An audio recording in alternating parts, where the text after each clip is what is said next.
Salut tout le monde, j'espère que vous allez bien. Aujourd'hui on se retrouve pour la review de Friday Night SmackDown du 29 mai 2020. J'espère que vous êtes prêts, alors c'est parti. Le show débute avec Renee Young qui couvre un accident de voiture. On aperçoit Elias qui est au sol. Un des policiers présents trouve une bouteille d'alcool dans la voiture. Kayla Braxton interviewe Braun Strowman qui a été témoin de l'accident. Strowman dit qu'il a vu l'accident et le conducteur s'est enfui puis il a vu Elias à terre. Juste après, on a vu les policiers et les officiels de la WWE courir vers un homme et cet homme n'est nul autre que Jeff Hardy qui n'arrive plus à tenir debout. On lui demande s'il a bu et un policier dit qu'il sent la même odeur que la bouteille qu'il a trouvée dans la voiture. Jeff Hardy est arrêté et Elias est emmené en ambulance. Juste après ça, on nous emmène en coulisses où un officiel de la WWE dit que Jeff Hardy et Elias ne sont pas en mesure de combattre dans les demi-finales du tournoi pour le titre intercontinental.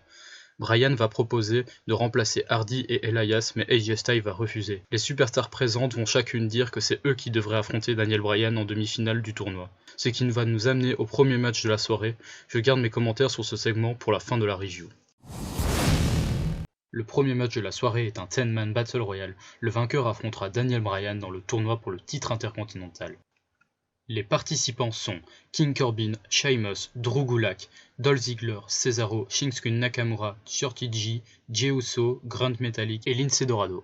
Vers les 3/4 du match, Shorty G va éliminer Cesaro puis Nakamura, mais quand les arbitres seront tournés vers Nakamura, Cesaro va remonter sur le ring pour éliminer furtivement Shorty G, ce qui donnera un match ce soir. À la fin du match, il ne reste plus que Sheamus et Jey Uso qui sont sur le tablier en train de se mettre des coups.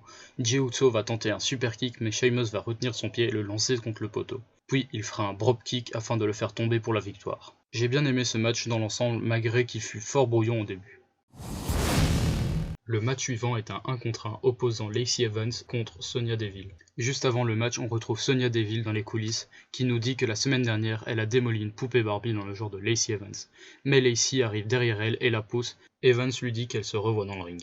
Match très court qui se finit par un non-contest par compte de 10 à l'extérieur. Aucune gagnante. Juste à la fin du match, Lacey Evans envoie Sonya Deville contre la table des commentateurs et remonte sur le ring. Evans invite Sonya Deville à remonter sur le ring pour continuer le combat, mais Sonya Deville préfère partir. Je suis mitigé sur ce match car je n'aime pas voir de no contest et en plus je n'aime pas le style de combat de Sonya Deville. Alexa Bliss et Nikki Cross arrivent sur le ring pour un moment de bliss. Bliss nous demande d'accueillir le New Day qui arrive sur le ring. Big E souligne les matchs d'Alexa Bliss et Nikki Cross contre les Iconics à Raw. Bayley et Sasha Banks font leur entrée. Bayley dit qu'il y a deux grandes équipes sur le ring, mais elle ne voit pas la meilleure équipe. Elle monte sur le ring et Bayley rajoute qu'elles peuvent reprendre ses titres n'importe quand. Bliss lui dit de le dire un endroit et un moment. Bayley dit que c'est le moment et Sasha Banks va s'en occuper. Ce qui nous donne un match Sasha Banks versus Alexa Bliss. À la fin du match, Alexa Bliss met un coup de poing à Sasha Banks et monte sur la 3ème corde, mais Bayley essaye d'intervenir et Nikki Cross tente de l'arrêter, mais se fait jeter sur Bliss, ce qui la fait tomber à terre. Du coup, Sasha Banks en profite pour faire un tombé spécial pour la victoire. C'est pour moi le deuxième meilleur segment de la soirée. L'avant-dernier match de la soirée oppose Cesaro accompagné par Nakamura vs Shorty G. À la fin du match, Cesaro envoie Shorty G contre les cordes, mais celui-ci lui fait un sunset flip suivi d'un tombé spécial pour la victoire. Bon match, Cesaro est toujours en forme ces derniers temps, et de plus, Shorty G nous a montré un catch très technique. On passe maintenant au main event de la soirée qui oppose Daniel Bryan à Sheamus. Le vainqueur ira en finale dans le tournoi pour le titre intercontinental. À la fin du match, Daniel Bryan fait un premier running dropkick, puis tente un deuxième, mais Sheamus le contre et prépare son dropkick. À ce moment-là, Jeff Hardy arrive sur la rampe et Daniel Bryan en profite pour faire son fly knee pour la victoire par tombée. Après le match, Jeff Hardy s'attaque à Sheamus qui arrive à fuir du ring. Le show se termine ainsi. J'ai pas mal apprécié ce match malgré que j'aurais bien préféré voir Sheamus gagner car il a été beaucoup plus dominateur pendant le match. Voici la fin de la rencontre.